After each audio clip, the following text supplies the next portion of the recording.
Bonjour à tous, c'est Emmanuel pour Free votre podcast hebdomadaire ultra turbo giga libéral. Et malheureusement aujourd'hui, donc je suis tout seul, Fergana, comme je l'avais dit la fois précédente, petit souci technique avec son microphone. Donc on souhaite un bon rétablissement à son microphone. Et aujourd'hui, vous allez devoir me supporter pour parler, donc pour ce troisième épisode spécial sur les élections américaines, où je vais vous parler de mon petit chouchou Gary Johnson, le candidat libertarien pour cette élection. Petit avertissement. J'ai été clairement incendiaire envers Trump et Clinton parce que je les aime pas. Et je pense que les choses ont été très claires là-dessus. Et le seul argument en faveur de Trump que j'ai pu trouver, c'est qu'il est tellement mauvais que ça va être un peu l'espèce de gifle euh, dont l'électorat américain a besoin. Je pense que c'est à peu près le seul compliment que j'ai pu faire à Trump. Le seul compliment que j'ai pu faire à Clinton, c'était de dire que si vous aimez Obama, ouais, peut-être que ça va vous plaire, Clinton vous plaira. Bon, on peut pas dire que jusqu'ici j'ai été très enchanté par rapport à l'élection américaine, et donc je vous préviens, ne soyez pas surpris. Cet épisode ne sera pas objectif. Je vais vous déclarer mon amour pour Gary Johnson, parce que je suis devenu un fan de ce gars-là. Donc je ne suis pas objectif, je suis purement subjectif. Prenez-le tel quel. Je vais vous dire pourquoi est-ce que Gary Johnson is bay, comme on dit chez les Américains, quand on parle mal l'anglais. Gary Johnson, pour commencer, est le premier candidat libertarien dans une élection américaine qui, aujourd'hui, frôle les 2 chiffres. Selon les sondages, selon comment est-ce que vous posez la question, jamais, à ma connaissance de l'histoire du Parti libertarien, on a eu de tels résultats. La dernière fois, d'ailleurs, Gary Johnson était déjà candidat en 2012 pour la présidence, il a fait 1%. Ce qui est bon, pas fameux. Et là, selon les sondages, il fait quasiment 10%. Il fait quasiment 10%, ce qui est énorme, jamais vu. Et c'est un peu mon pourquoi est-ce que je suis aussi excité face à Gary Johnson. Par rapport à Gary Johnson, voilà pourquoi. Et donc pour faire un peu l'historique, qui est Gary Johnson, avec qui est-ce qu'il fait sa candidature, etc. Donc Gary Johnson, à la base, c'est un ancien... vous savez, les États-Unis ont un système très décentralisé, c'est pour ça qu'on appelle ça les États-Unis. Et donc chaque État a un gouverneur. Si vous voulez un peu faire une comparaison, je sais que comparaison, toujours faire gaffe, mais si vous voulez un peu faire une comparaison, c'est un peu comme dire les États-Unis c'est l'Union Européenne et chaque État membre c'est un État des États-Unis. Et donc Gary Johnson était entre guillemets le président du Nouveau-Mexique. Il a fait 2 termes et sous la bannière des Républicains. Dans un État qui, le Nouveau-Mexique, c'est un État qui est majoritairement démocrate. Et il se retrouve donc à candidater sous la bannière du Parti libertarien avec Bill Weld, qui est lui aussi un ancien gouverneur républicain, cette fois-ci du Massachusetts. Là aussi 2 termes, là aussi dans un État très démocrate. Donc c'est vrai que les 2 personnages sont assez, sont assez proches là-dessus. Ils ont tous les 2 un track record où ils ont, comme ils ont dit, ils ont vraiment travaillé à essayer à réduire tout ce qui est déficit et de faire... prenez un peu le lexique habituel libertarien. Ce sont des gens qui ont un assez bon pédigré là-dessus. Et c'est aujourd'hui leur argument de vente, entre guillemets. Ils jouent cette carte centriste de dire, regardez, on a tous les 2 un passif de républicains dans des États majorité démocrates, donc on est un peu cette espèce de centre où ils vont dire on est plutôt conservateur sur les questions fiscales, et de l'autre côté on est beaucoup plus libéraux sur les questions de mœurs et sur les questions sociales. Ce qui, en un sens, déjà est une excellente approche, parce que si vous regardez un peu les sondages, c'est un peu comme ça que les Américains se définissent. C'est-à-dire que les Américains, même s'ils n'utilisent pas le terme libertarien en tant que tel, si vous leur demandez est-ce que vous vous considérez comme étant plutôt conservateur sur les questions fiscales, plutôt libéraux sur les questions sociales, c'est à peu près comme ça que les Américains se définissent. Vous avez un peu comme tout en politique, un peu une espèce de minorité très bruyante à droite qui va être très nativiste, très nationaliste, etc. Et à gauche qui va être quasi socialiste. Bon, ça, c'est un peu la minorité bruyante. Mais si vous regardez la majorité silencieuse, ça se définit beaucoup plus sur ces termes. Et donc je pense que leur approche est bonne dans ce sens-là. Euh, à l'heure aujourd'hui, et encore une fois, désolé, je suis pas objectif, mais bon, je déclare mon amour. C'est le seul candidat qui est en faveur du libre-échange. J'ai parlé pas mal de Donald Trump et de sa position anti-libre-échange, qui est une des clés de sa candidature et de son programme. Clinton a un peu flip-flop, changé d'opinion là-dessus, mais aujourd'hui, elle est plutôt critique du libre-échange. Elle est clairement pas en faveur de plus de traités de libre-échange. C'est le seul candidat qui se dit en faveur de l'économie de marché. C'est très difficile d'avoir Trump à parler donc, comme je l'ai dit, difficile d'avoir à parler de questions précises. Trump, c'est pas un gars qui est en faveur de l'économie de marché. Il est en faveur des profits privés, surtout quand ce sont les siens ou ceux de ses amis. Mais l'économie de marché n'est pas les profits de ses potes. C'est pas ça. Et aujourd'hui, Gary Johnson est le seul à dire je veux des traités de libre-échange. Il a parlé du TIPP en disant que c'est un traité imparfait, mais qu'au final, puisqu'il avance le libre-échange, il est en faveur du traité, ce qui serait un peu ma position. On peut rentrer dans les détails du TIPP. Oui, j'accepte tous les défauts que le TIPP a, mais c'est un traité de libre-échange, c'est un traité qui augmente les capacités de commerce internationaux. Donc tous les défauts dont on peut parler, c'est imparfait, mais au final, c'est un traité qui améliore le libre-échange. C'est ça qui est important. Gary Johnson parle de l'économie de marché. C'est le seul aujourd'hui qui est en train de dire, en termes de santé, il faut plus de concurrence. En termes de santé, il faut remettre des mécaniques de marché pour tirer les prix vers le bas. Personne ne parle de cela. Personne dans la course à l'élection présidentielle cette année ne parle honnêtement des prix de la santé en disant la santé est trop chère, il faut tirer les prix vers le bas en augmentant la concurrence. Clinton dit c'est trop cher donc on va payer pour vous parce que l'État c'est le Père Noël qui sort des billets de nulle part. Johnson c'est le seul aujourd'hui qui est en train de dire non, il faut plus de concurrence, la concurrence c'est une bonne chose, ça nous permet d'avoir des choses qui sont moins chères. Et il a aussi sur sa plateforme, il veut libéraliser pas mal l'éducation. Quelque chose qui est relativement difficile à comprendre, c'est que les États-Unis, jusque dans les années 60, n'avaient pas de ministère de l'éducation, comme nous ce qu'on a. C'est-à-dire qu'aujourd'hui, vous allez voir un peu tous ceux qui sont allés à l'école avant les années 60, il n'y avait pas de département fédéral de l'éducation, ça n'existait pas. Et aujourd'hui, il est en train de dire, bah écoutez les gars, on peut pas vraiment dire que l'éducation soit améliorée depuis. Donc il veut le supprimer.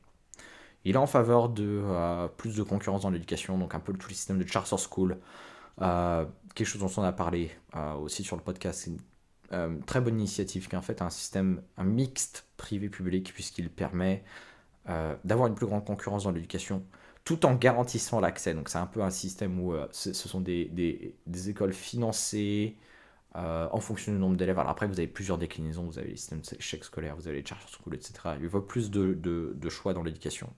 Il veut abolir le département fédéral de l'éducation qui n'a vraisemblablement pas aidé. Et il a augmenté largement le nombre de fonctionnaires qui travaillent dans l'éducation, il a augmenté largement les coûts de l'éducation. Je parle pas de l'enseignement supérieur, je parle juste de l'éducation jusqu'au lycée. Les coûts de l'éducation ont augmenté, les performances pas tellement.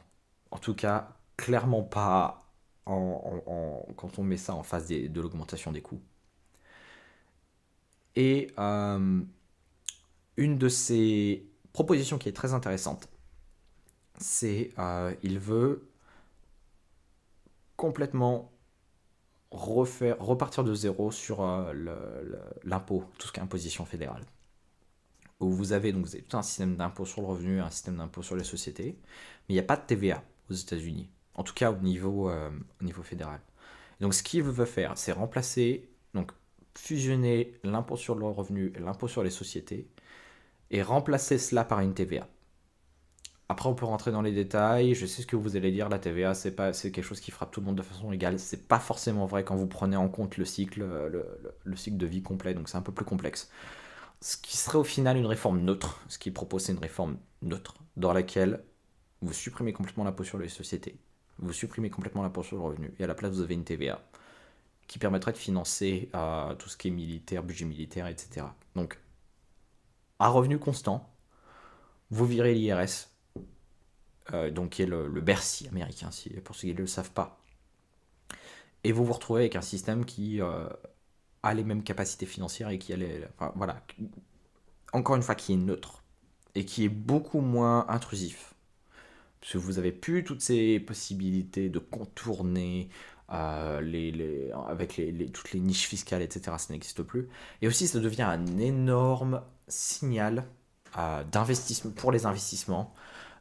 Puisque jusqu'ici, donc les États-Unis, aujourd'hui, c'est le pays, chose qui est relativement peu connue, c'est le pays qui a le taux d'imposition le plus élevé, même plus élevé que la France, parmi les pays riches.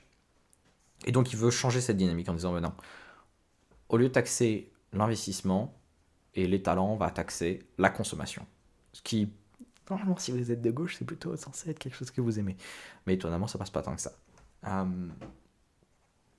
Il est aussi le seul candidat qui a clairement dit qu'il voulait légaliser intégralement la marijuana. En tout cas, au niveau fédéral, enlever toutes les restrictions qui existent.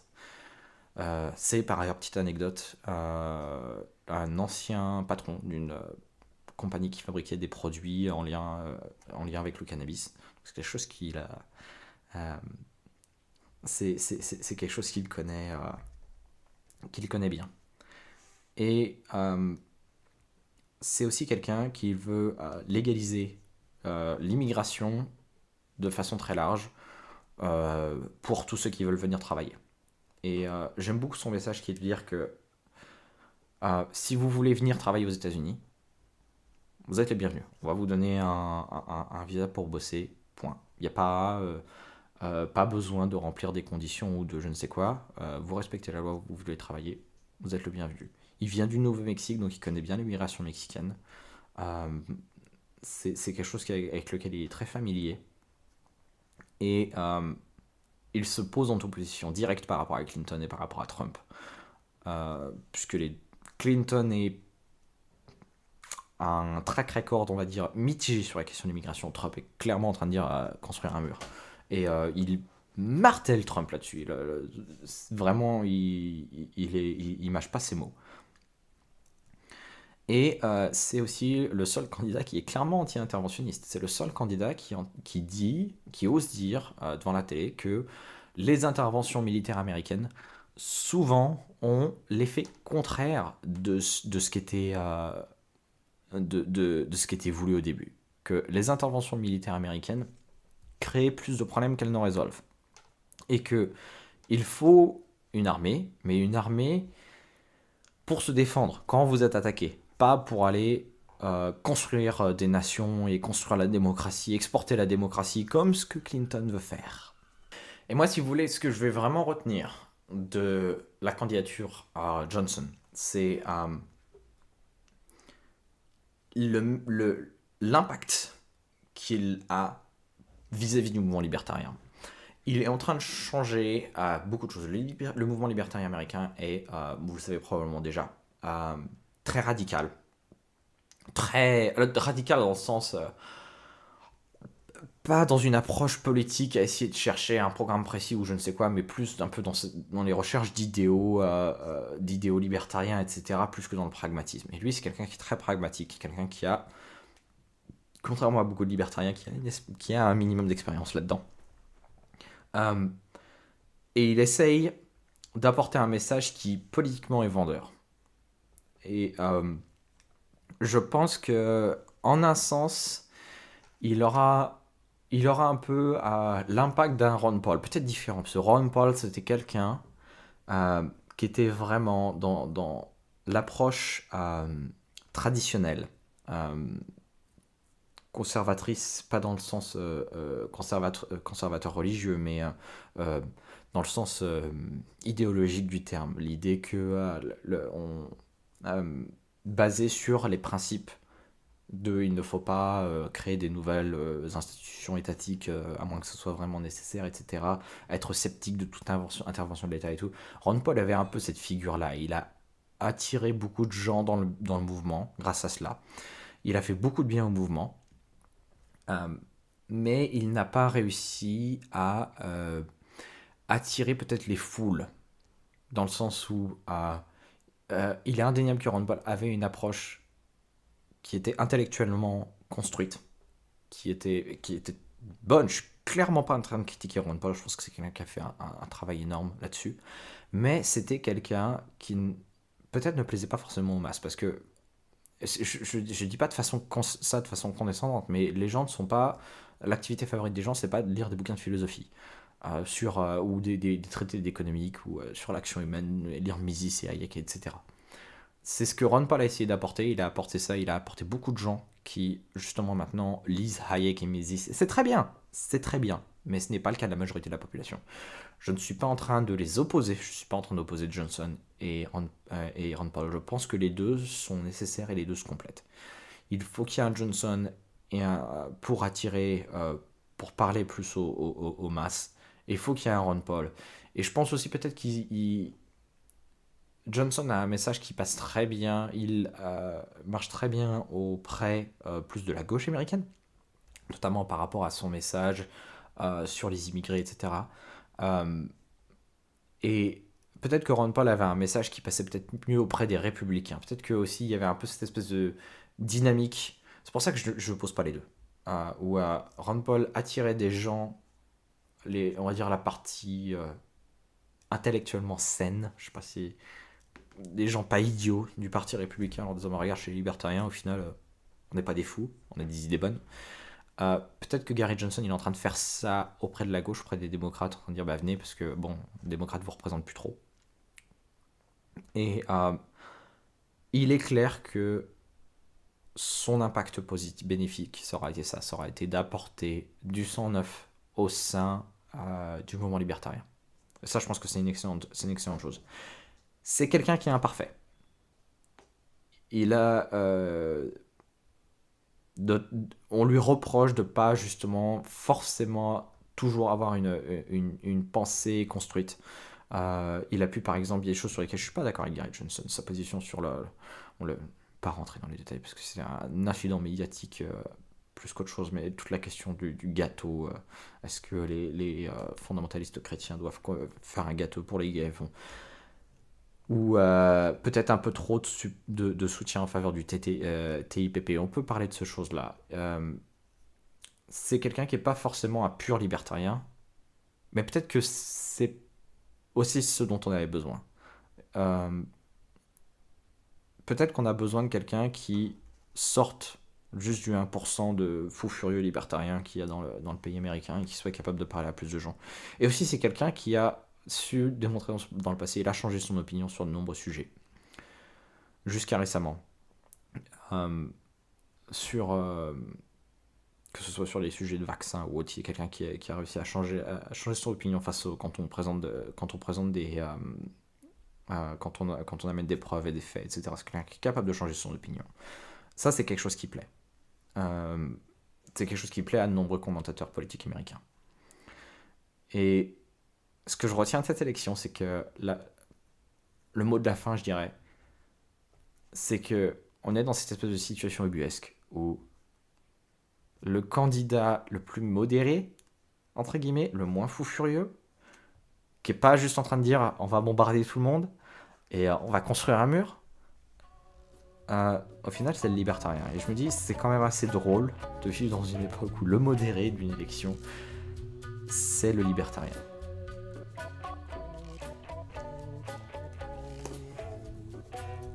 C'était Emmanuel pour Free Lunch. Comme d'habitude, n'hésitez surtout pas à me retrouver sur les réseaux sociaux. Vous pouvez vous abonner sur SoundCloud, iTunes, me retrouver sur Twitter, Facebook, etc. Si vous avez des questions, n'hésitez pas à me les poser. Si vous avez des commentaires sur l'élection présente, n'hésitez pas à me les poser, me les faire parvenir. Et si vous n'êtes pas aussi fan que Gary Johnson que je suis, parce que oui, je suis un peu un fanboy, je l'avoue, n'hésitez pas à me laisser votre avis. En tout cas, je vous dis à la semaine prochaine. Je vous remercie pour votre fidélité. À bientôt.